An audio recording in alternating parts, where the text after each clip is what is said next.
معاشرے میں مدارس اسلامیہ کا کردار اس عنوان پر تقریر پیش کرنے کے لیے دعوت دینے جا رہا ہوں محمد انس عربی دوم کو اس شعر کے ساتھ۔ یہ مدرسہ ہے تیرا میں کدا نہیں ساقی، یہ مدرسہ ہے تیرا میں کدا نہیں ساقی، یہاں کی خاک سے انسان بنائے جاتے ہیں۔ عزیزم محمد انس عربی دوم۔ الحمد لله وحده والصلاة والسلام على من لا نبي بعده وعلى آله وأصحابه الذين أوفوا عهده، أما بعد فأعوذ بالله من الشيطان الرجيم، بسم الله الرحمن الرحيم، قل هل يستوي الذين يعلمون والذين لا يعلمون، صدق الله العظيم۔ ہاتھ کٹتے رہے پر مشعلے تابندہ رہی، ہاتھ کٹتے رہے پر مشعلے تابندہ رہی، رسم جو تم سے چلی باعث تقلید بنی، شب کے صفاق خداؤں کو خبر ہو کہ نہ ہو،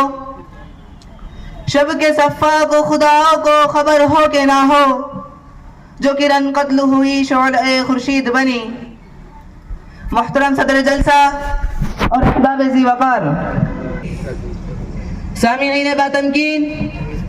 مدارس کی تاریخ کا آغاز اسی دن ہو گیا تھا جس دن رب کائنات نے وعلم آدم الاسماء کلہا کے ساتھ سب سے پہلے مدرسے کا افتتاح عرش معلیٰ پر کیا۔ پھر انسان زمین پر آیا تو مدرسہ ساتھ لے کر آیا، وقت گزرتا گیا، درس و مدرسہ قائم رہا، حتیٰ کہ وادی مکہ میں قصر نبوت کی تکمیل کا وقت آ گیا، مدرسہ عروج پر پہنچ گیا، کائنات کے سردار کو سب سے پہلا سبق غار حرا میں پڑھایا گیا۔ آپ باہر تشریف لائے تو انما بعثت معلما کا اعلان عام فرما دیا، اور جب وادی یثرب میں پہنچے تو سب سے پہلے ایک دینی ادارہ صفا کے نام سے آغاز کیا۔ پھر صحابہ کا مبارک دور آ گیا جسے مدارس کا سنہرا دور کہا جاتا ہے، ہر طرف مدارس ہی مدارس قائم ہوئے، کہیں جامعہ عبداللہ بن مسعود، کہیں جامعہ عبداللہ بن عباس، کہیں جامعہ ابی بن کعب، کہیں جامعہ زید بن ثابت، کہیں جامعہ عائشۃ البریل والبنات، اور کہیں وہ جامعہ عبداللہ بن عمر جس کا سلیبر اور نصاب یہی تھا۔ جمیع العلم فی القرآن لیکن تقاصر عنہ افہام الرجال، کہ تمام علوم قرآن کریم میں موجود ہیں لیکن لوگوں کی عقلیں ان کے سمجھنے سے قاصر ہے۔ سامعین ذی وقار، تاریخ کے سنہرے اوراق شاہد ہے کہ صحابہ کے دور ہی میں مدارس نے ایسی سماجی، سیاسی، معاشی اور دفاعی ماہرین تیار کیے، ایسے طبیب و حکمران اور قاضی تیار کیے، ایسے ورکر اور کارکن تیار ہوئے کہ چشم فلک نے نہ ان سے بہتر سائنسدان دیکھے تھے، نہ طبیب و حکمران دیکھے تھے، نہ تاجر و مزدور دیکھے تھے، نہ سپاہی و جرنیل دیکھے تھے، کہ جن کی ثقافت کے سامنے دنیا کی تمام ثقافتیں دم توڑ گئی۔ یہی مدارس کے علماء اور فضلاء تھے جو حد کے میدان میں اترے تو اپنی انفرادیت دکھائی، جب تحریک کا رخ کیا تو اپنی پھرتی ثابت کی، جب سیاست کے میدان میں قدم رکھا تو اپنی امتیازیت کے جھنڈے گاڑ دیے۔ دفاعی قوم و وطن کی باری آئی تو قوم کا سر فخر سے بلند کر دیا، سائنس اور ٹیکنالوجی کے میدان میں اترے تو ایجادات کے ڈھیر لگا دیے، میڈیکل کے شعبے میں قدم رکھا تو صدیوں سے لا علاج پر قابل علاج قرار پائے۔ سامعین ذیشان، میں ان مدارس کی بات کر رہا ہوں جو نہ صرف دین اسلام کے محافظ بنے بلکہ ملک و قوم کے لیے بھی اپنی جانیں نثار کر دی۔ اس خطے کا بچہ بچہ جانتا ہے کہ جیلوں میں سڑنے والے، زندانوں کو آباد کرنے والے، جیلوں سے اپنے جنازے اٹھوانے والے، مالٹا اور سیدھی بدنام جیلوں میں سزائیں کاٹنے والے انہی مدارس کے علماء اور فضلاء تھے۔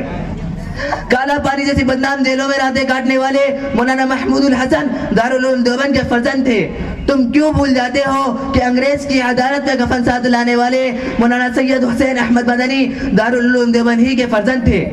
تم کیوں بھول جاتے ہو کہ اس ملک کو انگریزوں کے چنگل سے آزاد کرنے والے مولانا قاسم ناروتوی، رشید احمد گنگوہی، حاجی امداد اللہ مہاجر مکی، سید احمد شہید، حافظ دامی شہید، مولانا جعفر تھانیسری اور وہ مولانا احمد علی لاہوری جو انگریزوں کی برف کی لادیوں پر لٹانے کے بعد انگریز سے مخاطب ہو کر کہنے لگے، اے انگریز کتے، میرا جسم تو ٹھنڈا ہو گیا لیکن میرا ایمان پہلے سے بھی زیادہ گرم ہو چکا ہے۔ انہی مدارس کے علماء اور فضلاء تھے۔ تم کیوں بھول جاتے ہو کہ فتنہ قادیانیت کا سب سے پہلے مقابلہ کرنے والے انہی مدارس کے علماء اور فضلاء تھے، اور آج بھی فتنہ شکیلیت کی سرکوبی کرنے والے انہی مدارس کے علماء اور فضلاء ہیں۔ اور آئندہ بھی کبھی دین اسلام اور ملک و ملت پر کوئی آ جائے تو انشاءاللہ سب سے پہلے اس کا مقابلہ کرنے والے انہی مدارس کے علماء اور فضلاء ہوں گے۔ وہ اور ہی ہوں گے کم ہمت جو ظلم و تشدد سہ نہ سکے، وہ اور ہی ہوں گے کم ہمت جو ظلم و تشدد سہ نہ سکے، شمشیر و سنان کے دھارے پر روداد صداقت کہہ نہ سکے، یہ چشم فلک نے دیکھا ہے طاقت میں جو ہم سے بڑھ کر تھے، یہ چشم فلک نے دیکھا ہے طاقت میں جو ہم سے بڑھ کر تھے، توحید کا جب طوفان اٹھا وہ مد مقابل رہ نہ سکے۔ والسلام علیکم ورحمۃ اللہ وبرکاتہ۔